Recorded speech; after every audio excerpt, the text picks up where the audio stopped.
June 1942. Across the Pacific, American pilots were dying at an alarming rate. Their killer, the Mitsubishi A6M Zero, a Japanese fighter that seemed to defy the laws of physics. It could turn inside any Allied aircraft, outrange them by hundreds of miles, and vanish into the sky before slower planes could pursue. The statistics were horrifying. 12 Allied aircraft destroyed for every Zero lost. British pilots over Ceylon had learned this the hard way in April, when 36 Zeros engaged 60 of their fighters and shot down 27 while losing just one of their own. The official American tactical doctrine was a humiliating admission. If you encounter a Zero, run. Use your dive speed to escape and pray the Japanese pilot doesn't follow. Engaging in a turning fight was considered a death sentence. The Zero had become a psychological weapon as much as a physical one, and Allied morale was crumbling under its shadow. But Lieutenant Commander John Thatch wasn't satisfied with running. Long before the war turned desperate, he'd been working the problem, using matchsticks on his kitchen table in Coronado, California, simulating aerial geometry. He'd developed a defensive formation he called the Thatch Weave, a pattern where two fighters could protect each other through coordinated turns. It worked in theory, but theory and combat were two different things. What Thatch and every Allied commander desperately needed wasn't just tactics. They needed to understand why the Zero was so dominant. They needed the machine itself. On June 4th, 1942, the same day the Battle of Midway turned the tide of the Pacific War, a 19-year-old Japanese pilot named Tadayoshi Koga was flying his Zero as part of a diversionary raid against Dutch Harbour in the Aleutian Islands. Anti-aircraft fire found his aircraft. Trailing damage, Koga turned toward uninhabited Akutan Island for an emergency landing. He executed the procedure perfectly.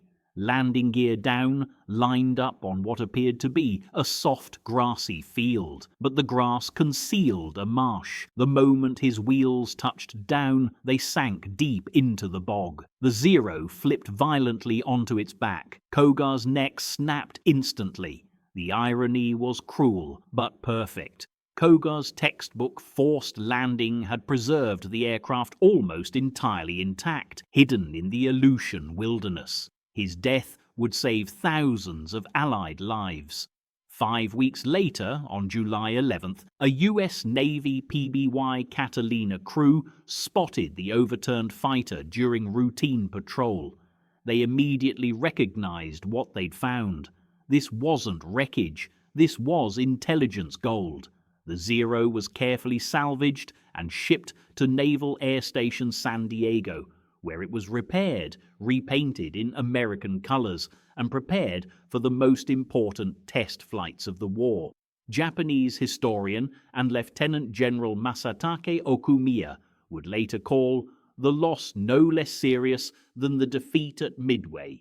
He understood what the Americans now possessed, the ability to dissect the myth. September 20th, 1942. Lieutenant Commander Eddie Sanders climbed into the cockpit of Zero serial number 4593 for its first American test flight. Armed guards surrounded the aircraft around the clock. The Navy wasn't taking chances with souvenir hunters or sabotage. Over the next month, Sanders would fly the captured Zero 24 times, pushing it through every combat maneuver, every speed range, every tactical scenario American pilots might encounter. His report would shatter the Zero's mystique forever. The very first flight exposed weaknesses Sanders could barely believe.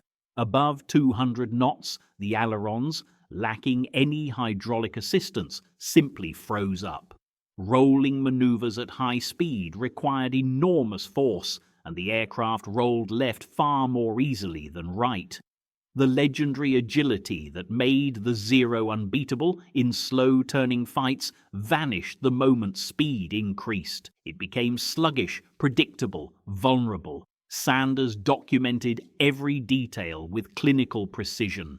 At low speeds, below 150 knots, the Zero was everything the intelligence reports had warned about. Incredibly responsive, capable of turns that would stall any American fighter. But the moment he pushed the throttle forward and built up speed, the transformation was dramatic.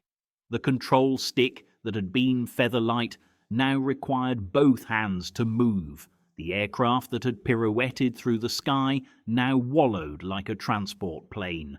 Then Sanders tested the dive. He pushed the stick forward sharply, subjecting the aircraft to negative G forces. The engine coughed and died. He tried again. Same result. The Zero's float-type carburetor, a dated design choice made to save weight, couldn't handle negative acceleration. Fuel starvation killed the engine every time. Any American pilot who understood this could escape a pursuing Zero simply by pushing into a dive. The Japanese pilot would be forced to watch, engine silent, as his target disappeared. It was almost too easy. Sanders had found the off switch, but nothing prepared the American engineers for what they found during the physical inspection. There was no armor, none, not a single plate protecting the pilot's back, head, or seat. The fuel tanks had no self-sealing capability whatsoever. No rubber layers that would swell and plug bullet holes when wetted by gasoline. Every fuel line, every tank was completely exposed. A single tracer round penetrating the fuel system would turn the Zero into a fireball. The Japanese had built an aircraft that was, by American standards, a flying coffin. The American examination team was stunned. They knew Japanese engineering was sophisticated. The Zero's construction quality was excellent, its lightweight design elegant. But the absence of basic protective measures seemed incomprehensible. In American aircraft design, pilot armor and self-sealing tanks were considered fundamental requirements, as essential as wings and engines. The Japanese had simply omitted them. The design philosophy became clear. Chief designer Jiro Horikoshi had been given an impossible task: create a carrier fighter with unprecedented range using engines that were significantly less powerful than American or European equivalents. His solution was radical weight reduction. No armor, too heavy, no self-sealing tanks. They reduced fuel capacity and added weight. Even the carburetor was chosen for simplicity and lightness over performance. The numbers told the story. Self-sealing fuel tanks required rubber layers often an inch thick or more.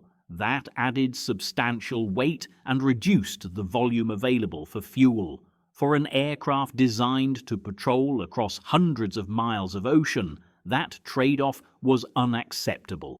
The Imperial Japanese Navy had demanded extreme range. Horikoshi had delivered it. The price was paid in pilots' lives. The Zero wasn't invincible. It was a collection of calculated sacrifices, optimized for a short, decisive war with minimal resistance. Every advantage came at a terrible cost. Sanders's data transformed American fighter tactics overnight. New doctrine spread through every Navy and Marine Corps squadron. Never dogfight a Zero. Use speed and altitude. Execute vertical power dives with negative G to kill the Zero's engine. Once above 200 knots, roll hard right. The Zero can't follow.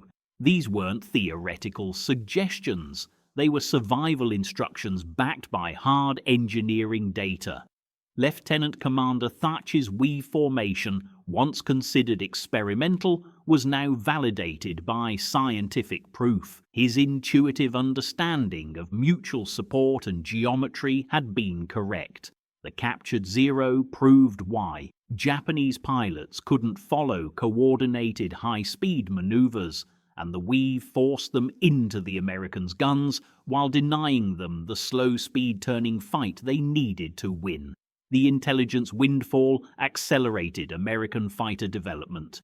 The Grumman F-6F Hellcat entered service designed specifically to exploit the Zero's weaknesses: faster in level flight and dives, heavily armored self-sealing tanks throughout, and powerful enough to absorb battle damage and bring pilots home.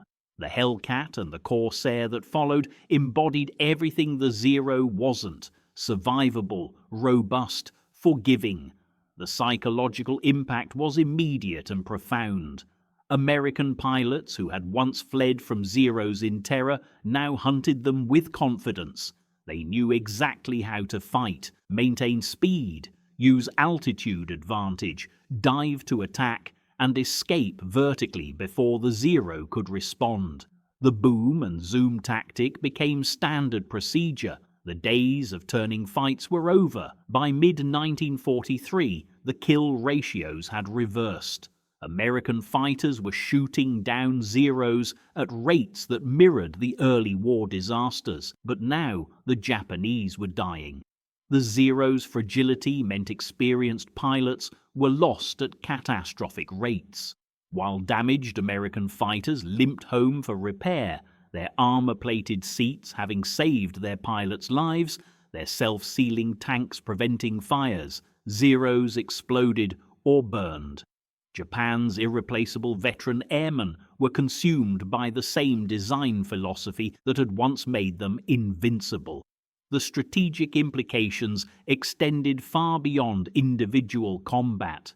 Japan had entered the war with a relatively small cadre of superbly trained pilots. The Zero's lack of protection meant that even minor damage often resulted in pilot death. America's industrial capacity could replace aircraft losses quickly, but Japan couldn't replace experienced pilots at anything close to the rate they were being lost. By 1944, Japanese squadrons were filling their rosters with inadequately trained replacements who stood no chance against veteran American pilots flying superior aircraft. The Akutan Zero, aircraft serial number 4593, survived capture, salvage, shipment, and intense flight testing. But in February 1945, at the same San Diego airfield where it had been analyzed, an American SB-2C Helldiver lost control while taxiing and rammed it. The fragile Japanese fighter was sliced apart by the heavy American warplane, a fitting metaphor for the conflict between two philosophies of aerial warfare. One philosophy prioritized pilot survivability and operational endurance. The other sacrificed everything for immediate tactical performance. In a short war, the Zero's approach might have worked. In a long war of attrition, it was suicide. Fragments of the aircraft remain in museums today, testament to one of the greatest intelligence coups of the Pacific War. The Zero that once terrified Allied pilots had revealed itself as exactly what Sanders discovered on that first flight, an engineering marvel built on fatal compromises, not invincible, just desperate, and now finally beatable.